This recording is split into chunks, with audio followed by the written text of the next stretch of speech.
So my topic is PBIS, and I'm going to be talking about three main points of PBIS. And the first one is what PBIS is and what it stands for. The second is the three tiers and components of PBIS. And then the third is the core principles of PBIS. So PBIS stands for Positive Behavioral Interventions and Supports, and it is a multi-tiered framework that tries to prevent behavioral issues in the classroom. And a lot of times as teachers, we assume that students are already taught and they know how to behave in the classroom, but that's really not the case. And a lot of times they need to be taught how to properly act in the classroom. So the three tiers I'm going to be talking about today are the first tier is primary, the second tier is secondary, and then the third tier is tertiary. So the first tier is primary prevention, and this involves about 80% of the students.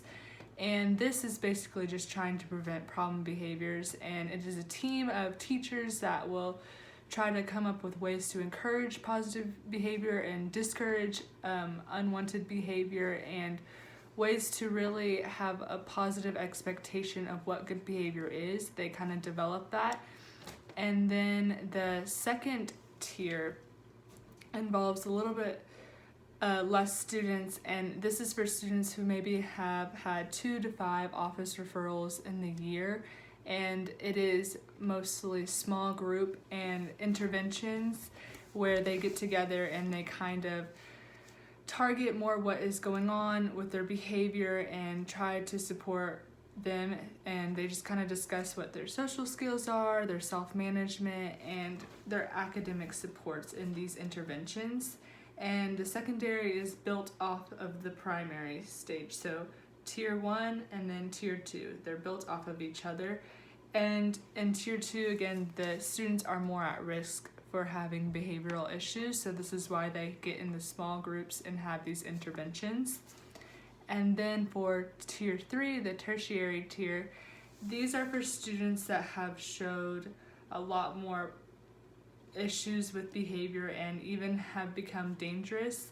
And these students that have these behavior issues can even be excluded from small groups or groups in general, just in the cafeteria, at recess. It just kind of depends what triggers them. They could be excluded because they are more dangerous, and this is only about 5% of students, so it's not a lot of students. And professionals come up with a behavior plan for these students, and it kind of just goes over eliminating what triggers them, and it's seeing how interventions is working with them, and then replacing the unwanted behavior with appropriate behavior.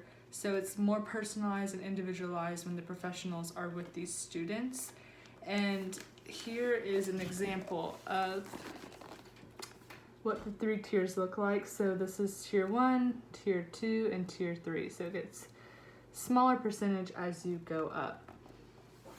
And lastly, I want to talk about the 7 core principles of PBIS. And the first one is that all students can be taught appropriate behavior. It can be learned, and then the PBIS will help support these students and help them learn the appropriate behavior. And then the second one is to intervene early and to try to catch the students that have problems with their behavior early on, and to address it right then and there. And the third one is to use tiers to deliver these services. So put students in the right tier, tier 1, tier 2, or tier 3, just based on how they are acting and what they are going through and what their behavior is like. And then the fourth one is to use evidence-based interventions. So just don't look something up random, just know what you're supposed to do and do those in the interventions. Don't just make stuff up. And then the fifth one is to monitor student progress often and just see how they are doing and see if it is working for them. And then the sixth one is to make data-based decisions on this and the effectiveness of interventions. So to know if these interventions are working and to adjust what needs to be adjusted. And the seventh one is to assess and monitor all what's going on in these interventions and seeing if they work truly. And then overall, these core principles should help you understand ways to incorporate PBIS with these students. It's just kind of like the core foundations of PBIS, and PBIS is just trying to help students become good citizens and behave properly, because we don't just want to educate them, we want them to be good people and just know how to behave properly.